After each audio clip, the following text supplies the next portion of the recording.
This is Michael Centra, author of the sci-fi novella Energia and its upcoming sequel, Care of Existence. In the description of this video are links to 3 videos from Stefan Molyneux' channel. I'm going to make this as simple as possible, and for the sake of argument, I am going to give the benefit of the doubt to the statistics and some of the conclusions arrived at in those 3 videos. The ultimate purpose of this presentation is to show why, regardless of IQ statistics, all humans require a certain level of access to resources to avoid competitive dysfunction. And so, as an introduction to my own argument in favor of access to abundant resources for all individuals, regardless of IQ, I will refer you to the 3 videos in the description first. So, if you don't mind, please view those 3 videos by Stefan Molyneux, look at the statistics he provides, listen to the conclusions he draws, and then come back to this video where I will address them. In the first video, the most important, Molyneux goes through the statistics for violent crime. It should be noted that he doesn't provide the statistics for white-collar crime, which will be significant later in this video. Let's proceed nonetheless. The first graph I want to share is for violent crime by race per 100,000 people. As you see, African Americans lead the other races on average, as they do in all the other graphs for different violent crimes Molyneux presents. As Molyneux also presents later in his video, African Americans are cited as having the lowest average IQ of all the races, which he attributes in many videos as the cause of their lower average ability to compete in the capitalist free marketplace. I want you to remember that because we will be coming back to it. The next graph I refer you to take note of is the one showing a lack of correlation between unemployment and property crime. Note that unemployment under our welfare state usually implies some kind of government subsidy for the duration of the unemployment, which means this graph can also imply there's no relation between any kind of welfare and property crime. But Molyneux does not mention that possibility. Molyneux later attempts to somewhat loosely tie welfare to higher crime rates, but that is in relation to single mothers receiving welfare, which means by then the parameters of the family unit receiving welfare have changed. In other words, it could just as well be the absence of the father from the family driving crime rates up, not welfare. I just have to suspend my acceptance of Molyneux's statistics and mention one thing about one of the graphs that appeared in his The Truth About Crime video, and that is this next graph. In his attempt to show there was no correlation between poverty and property crime, Molyneux presented this graph showing white-only statistics for property crime in major cities, apparently showing no correlation. However, Molyneux neglects to tell us if this slice of the white population represents those whites in poverty. So there is no indication that this graph has anything to do with poverty. It's just a graph regarding race and the relation of that race to property crime. Indeed, we can probably make a safe assumption that being white in a major city does not necessarily equate to living in poverty. Perhaps just the opposite, though it might be more true for being black. So it seems Molyneux has already made a mistake early in the first video in terms of interpreting the statistics and applying them accurately. As important as dismissing a correlation between poverty and property crime is to advancing Molyneux's hypothesis, there seems to be a bit of a blunder there. We know that blacks in major cities have a statistically greater chance of being in poverty, so obviously his graph is not going to show any relation between poverty and property crime if it is of a sample of a race shown not to suffer statistically high rates of poverty in major cities. Molyneux seems to assume living in a major city equates to living in poverty for all races, and that is clearly not the case. But this is just a side observation of mine. It's a very important one, no doubt, but be that as it may, I want to proceed with addressing Molyneux's conclusions. The next two graphs show the relationship between the single mother and violent crime and the divorce rate and property crime. Molyneux posits the lack of a father figure or two-parent home as a contributor to the rise in the crime stats. And indeed, the lack of a father or two-parent home can leave the mother vulnerable to challenges from male offspring over her authority. This suggests a male authority figure or two-parent home can have an impact on the behavior of the male offspring by shutting down any socially unacceptable competition between parental figures and male offspring. In other words, the presence of the father or two parents shuts down challenges to parental authority that might otherwise appear under the authority of just a single mother.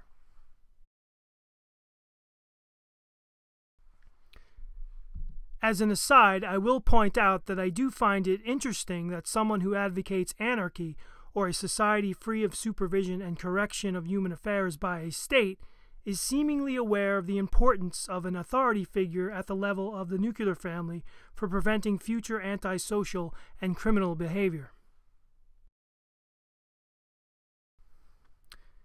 Later in the video, Molyneux will attempt to link susceptibility for violent crime to abuse, but just for reference, there is no separate abuse data presented on families with both parents or just the mother present in the household.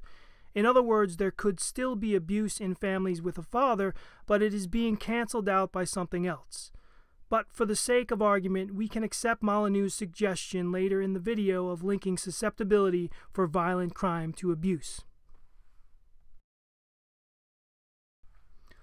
Also take note that the rise in the divorce rate and single motherhood coincided with the introduction of welfare entitlement programs in the 1960s. So it can be posited that there is some discrepancy on whether the rise in the crime rate was due to welfare programs or just the absence of a father in the family. And notice that in the next graph, there is a dip in the crime rate without a responding dip in the rate of single motherhood, suggesting that welfare itself may not be the direct contributing factor for higher crime, but possibly a controlling factor. If it can be shown welfare resources went up at the time crime started to drop in the 1990s, it could actually suggest a correlation between higher levels of welfare and low crime rates. Be that as it may, I can still afford to give Molyneux the benefit of the doubt on this point as well. So what do we know about whites in crime? According to the stats provided by Molyneux, we know white children are spanked less on average than black children. We know they are less likely to come from poverty. We know their average IQ is higher in relation to the average IQ of African Americans. And we know white males have less instances of low-activity R2 gene, which greatly increases a male's propensity to commit violent crime when physically abused or spanked at home. And from the next image, which is a compilation of the generally accepted knowledge regarding white-collar crime, we know whites are more likely to be in white-collar jobs.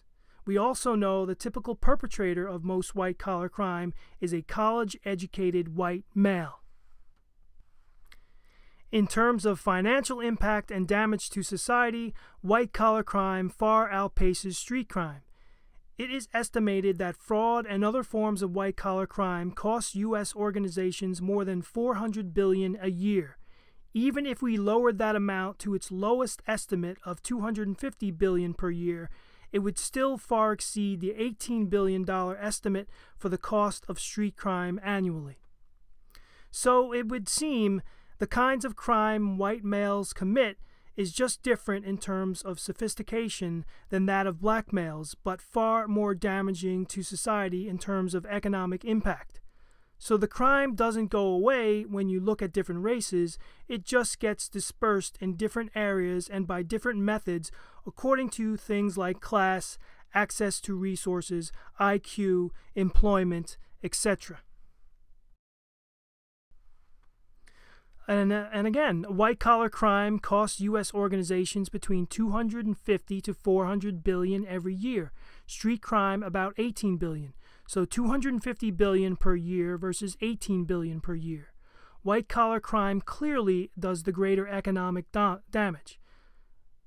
Or college-educated white males. They, more than anybody, more than any other race. And yet we don't see whites calling for or scheming for ways to cut these suckers out of the trough, do we? Apparently, it's the low IQ and minority population that is the real thorn in the side of the economy and the culture. So, a much lower instance of low activity R2 gene in whites, higher IQ, higher unemployment rate, lower household abuse, and yet the economic damage is much, much greater than done by African Americans. Let's look at white-collar crime incidents per 100,000 people. Note the arrests for white-collar crime per 100,000 people. 5,317.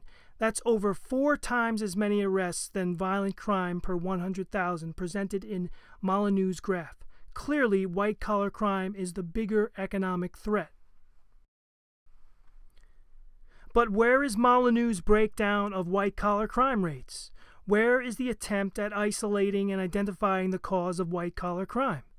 Molyneux seems to think he has narrowed down the cause of violent crime to low activity of the R2 gene, a more predominant trait in the black population, and an abusive environment. But what is causing white-collar crime? We know whites have less instances of the low-activity R2 gene and are less likely to be victims of abusive homes, but there are 4 times as many arrests per 100,000 people for white-collar crime than for violent street crime. I should mention up front, a search of Stefan Molyneux' YouTube channel did not produce a single video specifically devoted to addressing or dissecting white-collar crime or its causes. This is a philosophy channel with hundreds to thousands of videos supposedly devoted to fixing the ills of society, and there is not one video devoted to white-collar crime. Lots of hour-long videos devoted to dissecting every facet of street crime, violent crime, Muslim crime, and the aggression and encroachment of feminism and globalism, but nothing on white-collar crime. To understand what might be driving white-collar crime, and indeed all crime, I want to refer the listener to some ideas advanced by American sociologist Robert K. Merton. This is from Merton's Wikipedia page on theory of deviance. Merton's theory on deviance stems from his 1938 analysis of the relationship between culture, structure, and anomy.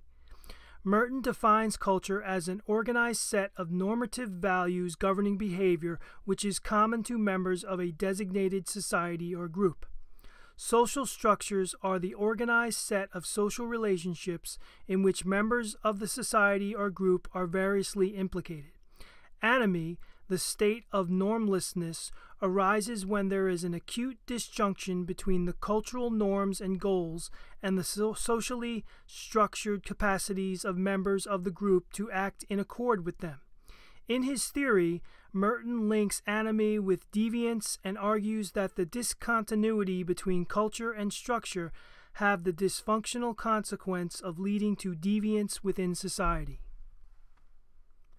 The term anomy, derived from Emile Durkheim, for Merton means a discontinuity between cultural goals and the legitimate means available for reaching them.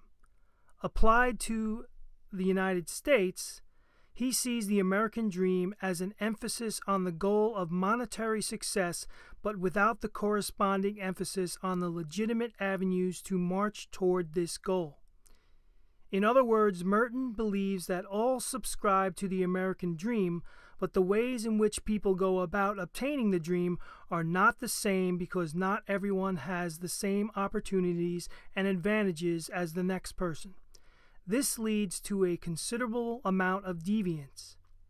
In this rubric, conformity refers to the attaining of societal goals by socially accepted means, while innovation refers to the attaining of those goals in unaccepted ways, such as crime and deviance. Innovators find and create their own ways to obtain what they want, and a majority of the time, these new means are considered to be socially unaccepted and deviant. This suggests a discontinuity between culturally accepted goals and the means of reaching them, produces both street crime and white-collar crime or innovation depending on your environmental conditions, pre-existing propensities, IQ, etc. If you live under an economic model where the goal is always to obtain more and more wealth at any level, but where one is always under competitive threat to losing wealth and resources, the goal can never be reached, and so, by the very nature of their economic environment, participants at every level of this model, or competitive capitalism, are susceptible to committing crime to advance their gain. This is resource competition perpetuating criminal activity. Even under the competitive survival realm of nature, it is quite natural to observe where there is prey or non-predatory participants, there are bound to be predators that take that which others wish to withhold when access to vital resources is at stake. Thus, we should not be surprised to see criminal predators living under the openly competitive economic model of capitalism, which encourages the gaining of more wealth at any level.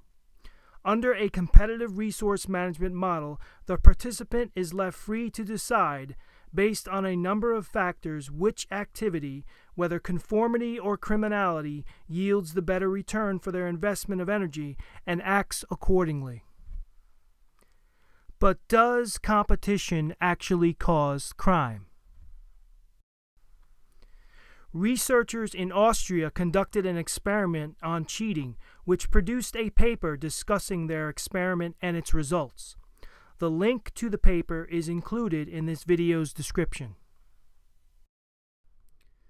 From their experiment, the researchers found and concluded thusly: it seems that if individuals recognize a possibility to cheat, their incentives to increase effort under competition are muted.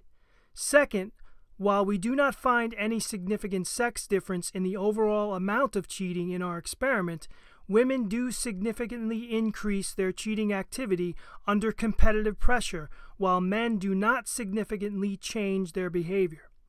However, further investigation shows that it is not sex but ability that drives these results. In our sample, women are doing significantly worse in the task at hand and are disproportionately clustered in the category of poor performers. Once we control for the fact that an individual is of high or low ability, the sex difference in cheating disappears. Instead, it turns out that individuals who are less able to fulfill the assigned task do not only have a higher probability to cheat, they also cheat in more different ways. It appears that poor performers either feel entitled to cheat in a system that does not give them any legitimate opportunities to succeed, or they engage in a face-saving activity to avoid embarrassment for their poor performance. So, if competition increases cheating, what does that tell us about crime, which is just another form of cheating at the resource management model of competitive capitalism? Crime is nothing more than cheating at competitive capitalism. It's a response based on a consideration of our abilities and advantages in comparison to others in a competitive environment. Also from the paper. Furthermore, it has been demonstrated that cheating behavior can be reduced by increasing the cost of being caught. This principle could have analogous effects in reducing the chances of young males committing crimes who live in households with a two-parent family, where the cost of delinquent behavior can be greater than in households with just one parent or a struggling mother, thus negating any alleged negative influence of public assistance to crime rates. In other words, it is the loss of the father or second parent in the household that contributes to the rising crime rates, not the introduction of public assistance for single mothers. So, Molyneux' equation for street crime would look like this: low IQ plus low activity of the R2 gene plus abuse equals street crime. However, the true equation is low IQ plus low activity of the R2 gene plus abuse plus a competitive environment equals street crime. The resource management landscape into which you plug in all those other variables is a variable itself. In other words, if you plug the variables of low IQ, low activity of the R2 gene, and abuse into a non-competitive resource environment, you're going to get different results, different responses and actions than if you plug the same variables into a competitive resource environment. Since the low activity of the R2 gene is associated with violence and aggression only, it is not necessary for the equation that produces white-collar crime. However, a higher IQ is needed to gain access to a professionally competitive environment where the type of crime changes. So if you change your environment, all other things being equal, like a competitive resource structure, you change your methods of adapting to that environment, but not your propensity for criminal activity when faced with struggle or failure under that competitive environment. So, if we already know the equation for street crime, or thereabouts, what does the equation for white-collar crime look like? Combining what we have hypothesized of the equation for street crime and Robert Merton's theory of deviance, the white-collar crime equation would look something like this. Higher IQ plus gap between ability and cultural goals plus a professionally competitive environment equals white-collar crime. In truth, the two variables of abuse and a competitive environment in the street crime equation are effectively the same when it comes to all crime, and one form of competition, physical or professional, can be substituted for the other and still produce crime. The type of competition would naturally affect the type of criminal response. Physical competition most likely producing violent crime, and professional competition more likely producing a higher level of white-collar crime. So the only thing in common in the equations for both street crime and white-collar crime is a competitive environment. You don't need the low IQ or low R2 gene activity for white-collar crime, but you need a resource-competitive environment. And you don't need the high IQ or high R2 gene activity for street crime, but you need an abusive or physically competitive home life, which is immersed in a larger economically competitive environment that can only exacerbate the potentiality for behavior deviance or future criminal activity. It is therefore any type of competition itself, coupled with a discrepancy between ability and cultural goals, that can trigger criminal activity at any class level. A final note on the intelligence variable. Molyneux posits that low IQ is a large contributing factor to street crime. Not a sole contributing factor, but an important contributing factor. But we can't point to a single present-day human society, first, third, or even fourth world, that doesn't understand the concept that stealing and violence is wrong. Even the most tribal societies have prohibitions and taboos against stealing, violence, etc., no matter their general average IQ. Every society gets stealing is wrong. That's not the problem, and barring those with severe mental impairments, maybe not even the major contributing factor Stefan Molyneux and company claim it to be. The problem is the resource management model that is being pitched as the superior model openly states it is based on competition. It doesn't try and hide it, but openly proclaims competition is a good thing. And if according to that kind of economic ethos, the weak should basically die or fail, then it almost naturally follows that the violent should live and the cheaters succeed.